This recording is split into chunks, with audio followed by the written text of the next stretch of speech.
नमस्कार, माझं नाव रोहन जाधव.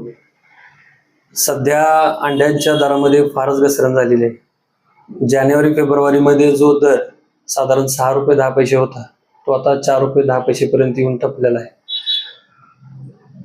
ह्याला मूलभूत 2-3 गोष्टी आहेत. पहिलं म्हणजे सध्याच्या उन्हाळ्याच्या परिस्थितीमुळे सुद्धा अंड्याच्या कन्झम्पशनमध्ये घसरण झालेली आहे.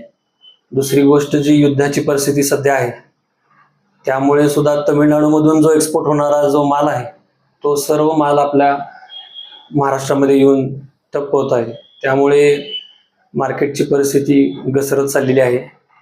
तिसरी गोष्ट म्हणजे रॉ मटेरियलमध्ये जी वाढलेलं आहे, त्या रॉ मटेरियलच्या दरामुळं सुद्धा पोल्ट्रीधारकांवरती फार अडचणीचा विषय आलेला आहे.